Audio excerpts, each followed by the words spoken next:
देखिए, मैं तो तीसरा आरोप लगा रहा हूं।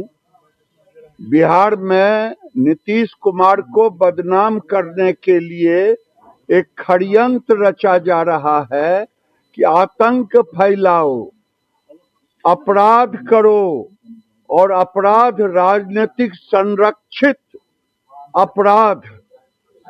ये कुछ लोग साजिश करके नीतीश कुमार को बदनाम करने के लिए कर रहे हैं, जिसका पर्दाफाश भी अब होने वाला है। एक गैंग के थ्रू, राजनीतिक गैंग के थ्रू ये सोची समझी बिहार के कई कोनों में इस ढंग का उपद्रव करके बिहार सरकार को बदनाम करने की कोशिश कर रहे हैं। और आज उछल उछल के लोग जा रहे थे उसके घर पर, अभी तक नहीं पकड़ाया है। और फिर कल से इन्हीं की आवाज खुलेगी कि अपराधी की हत्या नहीं बल्कि नागरिक की हत्या हो गई है, ये कहेंगे। ये बिहार में कम से कम जो लोग कह रहे थे कि ये जंगल राज है, यहाँ तो कार्रवाई भी हो रही है। लालू जी के राज में क्या हो रहा है? जो कह रहे थे तेजस्वी यादव उछल उछल करके सीएम हाउस में बैठ करके अपराधियों की पंचायती होती थी, यही तो हो रहा था।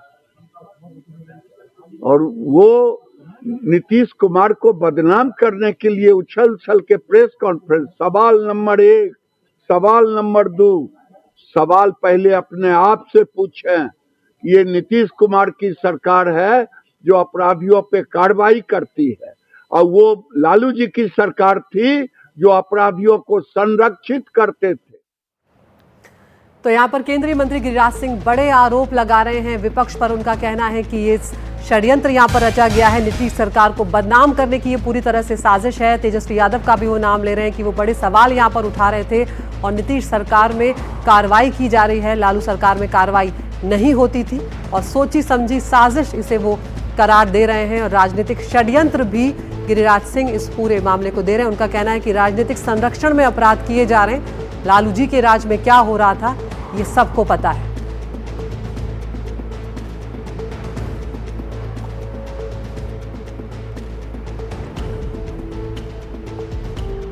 तो गिरिराज सिंह को यहां पर आपने सुना, राजनीतिक संरक्षण में अपराध हो रहा है, ये यहां पर उनका कहना है। इस वक्त आरजेडी के प्रवक्ता मृत्युंजय तिवारी हमारे साथ जुड़ गए हैं। मृत्युंजय जी, शुक्रिया, आपने वक्त निकाला हमसे बातचीत करने के लिए। यहाँ पर गिरिराज सिंह को आपने सुना होगा, वो सीधे तौर पर ये कह रहे हैं कि राजनीतिक षड्यंत्र ये हो रहा है और राजनीतिक संरक्षण अपराधियों को दिया गया है। यहाँ पर ये तो बेशर्मी की प्रकाष्ठा है। और जो सत्ता में बैठे हैं 20 वर्षों से, पटना से लेकर दिल्ली तक सरकार उनकी है, पुलिस प्रशासन उनकी है। बिहार में चारों ओर चीख पुकार चित्कार से हाहाकार मचा है। कल पूर्णिया में 5 लोगों को जिंदा जला दिया गया। इसके पहले सिवान में 3 लोगों को काट दिया गया तलवार से। पटना में सबसे बड़े पॉश इलाके में गोपाल खेमका व्यवसायी की गोली मारकर हत्या हो गई। और सरकार में बैठे लोग 20 वर्ष पहले का कैसेट बजा रहे हैं। कुछ तो शर्म आनी चाहिए ना। जिनके परिवार के लोगों की जाने गई हैं, जिन्होंने अपने परिवार के लोगों को खोया है, उनसे आंख मिलाकर देखें, पता चल जाएगा। कानून व्यवस्था का तो जनाजा निकल गया, अपराधियों को भय है नहीं।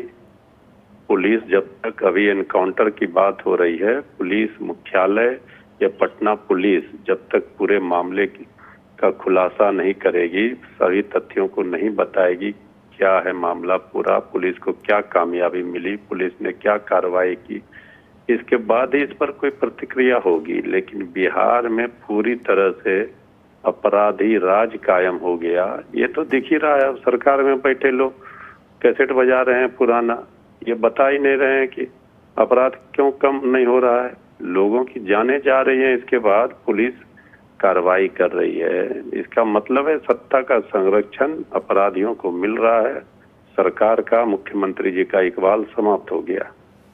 लेकिन तिवारी जी वो ये भी कह रहे हैं कि सरकार को बदनाम करने की कोशिश की जा रही है और राजनीतिक संरक्षण जो है अपराधियों को वो दिया जा रहा है नीतीश सरकार को बदनाम करने के लिए। ये बताइए कि विपक्ष क्या करेगा?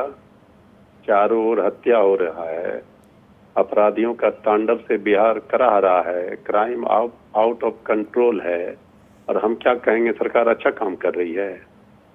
ये तो बेशर्मी की प्रकाष्ठा। हमने कहा कि लोक लाज अगर शर्म है तो कम से कम ऐसे मामलों पर बयान देने से पहले सत्ता में बैठे लोगों को सोचना चाहिए। ये संवेदनशील मामले हैं, किसी ने परिवार में किसी को खोया है और ये इस तरह का बयान दे रहे हैं। अपराधियों को संरक्षण कौन दे रहा है ये तो दिख रहा है ना, चारों ओर से पटना हो, चारों ओर क्या स्थिति है। हम तो नहीं बोल रहे, हम तो विपक्ष हैं, हम सवाल सरकार से पूछेंगे लॉ एंड ऑर्डर पर। इस सरकार ने 2004-05 में लॉ एंड ऑर्डर के सवाल पर ही हमारी सरकार को हटाया था। अब इसी लॉ एंड ऑर्डर पर जनता बिहार की इस सरकार को हटाएगी। सरकार अपनी नाकामी को छुपाने के लिए विपक्ष पर दोष मढ़ रहा, ये तो जनता देख रही है ना। हमारा कानून का राज सुशासन कहने वाले जी ये बताएं आंकड़े क्या बता रहे हैं। 9 घंटे में 12 घंटे में 9 लोगों की हत्या हुई है और ये राग अलाप रहे हैं। ये सबसे देखिए बिहार का भला नहीं होना है। अब आदरणीय नीतीश कुमार जी पूरी तरह से अचेत अवस्था में हैं और बीजेपी जी किसी भी समय। बहुत बहुत शुक्रिया मृत्युंजय तिवारी जी, आपने यहाँ पर अपनी प्रतिक्रिया दी, वक्त निकाला बातचीत करने के लिए। तो यहाँ पर आरजेडी के प्रवक्ता मृत्युंजय तिवारी का सीधे तौर पर ये कहना है कि यहाँ पर सत्ता पक्ष का अपराधियों को संरक्षण है और इतने संवेदनशील मामले पर इसे राजनीतिक षड्यंत्र बताना शर्मनाक है। और इस वक्त एक और बड़ी खबर आ रही, गोपाल खेमका मर्डर केस में आज बिहार पुलिस की प्रेस कॉन्फ्रेंस होगी। डीजीपी आज शाम प्रेस कॉन्फ्रेंस करेंगे और इस पूरे मामले की जानकारी उनकी तरफ से दी जाएगी। तो यहाँ पर कुछ देर पहले ही हमने एसएसपी पटना से बात की कार्तिकेय शर्मा ने, जिन्होंने कहा है कि बिहार पुलिस ने और जो बाकी टीमें हैं उन्होंने मिलकर जो मर्डर केस है उसे क्रैक कर लिया है, उसे एक तरह से सुलझा लिया है। और आज शाम अब बिहार के डीजीपी की प्रेस कॉन्फ्रेंस होगी जिसमें सामने लाया जाएगा कि आखिर गोपाल खेमका का मर्डर किसने किया है, क्या इसके पीछे साजिश थी। आज शाम 5 बजे बिहार के डीजीपी प्रेस कॉन्फ्रेंस करने जा रहे हैं। बिहार के डीजीपी विनय कुमार खुलासा करेंगे आज शाम को 5 बजे। मर्डर केस में एक और बड़ी खबर इस वक्त सामने आ रही है। तो यहाँ पर आपको बताते चलते हैं कि लगातार गोपाल खेमका मर्डर केस में क्या कुछ चल रहा है। 4 जुलाई को रात 11:37 पर उनका मर्डर होता है। शूटर ने कार में करीब से आकर उन्हें गोली मारी है। बेऊर जेल में छापेमारी हुई, कई खुलासे उस छापेमारी के बाद सामने आए। कैदी अजय वर्मा से भी लंबी पूछताछ 5 जुलाई को की गई और उसके बाद 6 जुलाई को बेऊर जेल में छापेमारी जो थी पुलिस की, वो लगातार पुलिस की तरफ से जारी रही है। इसके अलावा 3 मोबाइल और कुछ दस्तावेज जब्त हुए। सुबह कुछ लोग हिरासत में भी लिए गए 7 जुलाई को। और 7 जुलाई को ही पटना सिटी से देर रात शूटर उमेश को गिरफ्तार किया गया।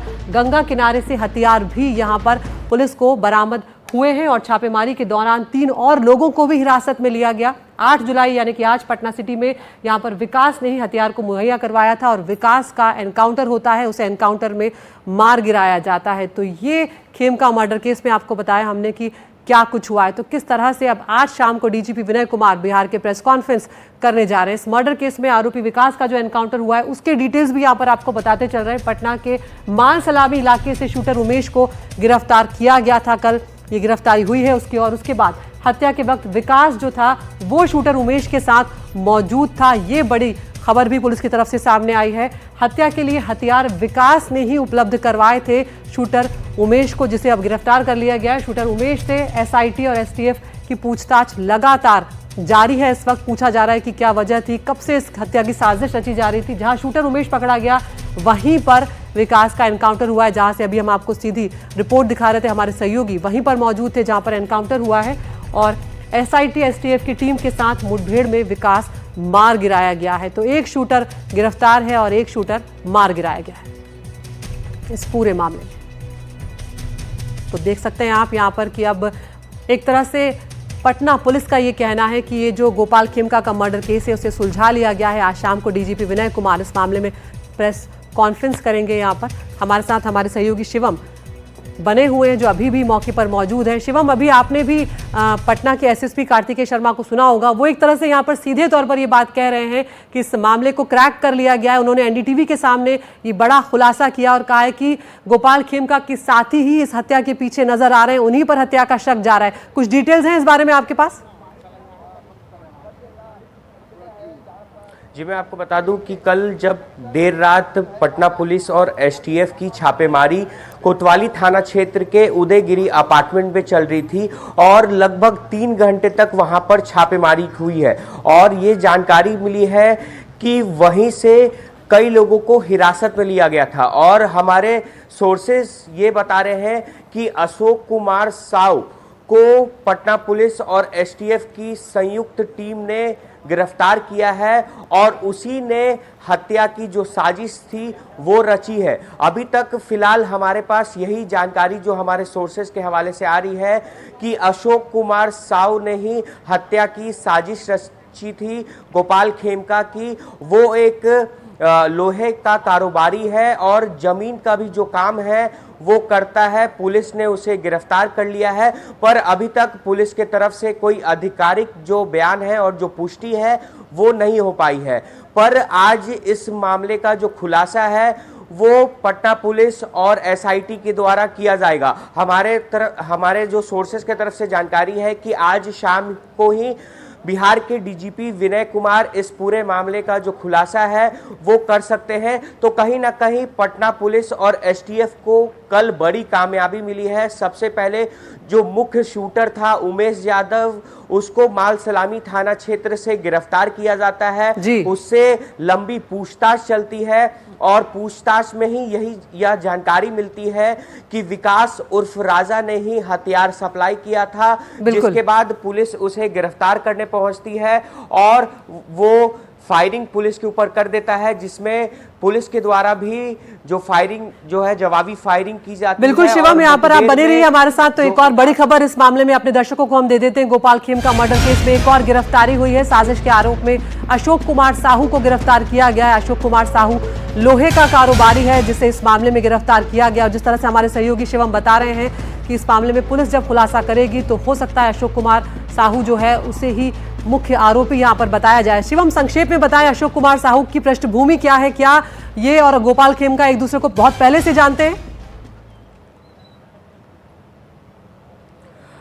अभी कुछ कह पाना स्पष्ट तौर से ठीक नहीं होगा, क्योंकि हमारे जो पुलिस सोर्सेज बता रहे हैं कि अशोक कुमार जो साहू है वो एक लोहे का व्यापारी है और जमीन का भी वो काम करता है। और कहीं ना कहीं दोनों लोगों की यानी कि अशोक कुमार साहू और गोपाल खेमका की एक दूसरे से बातचीत भी होती थी, जो जानकारी अभी निकल कर आ रही है।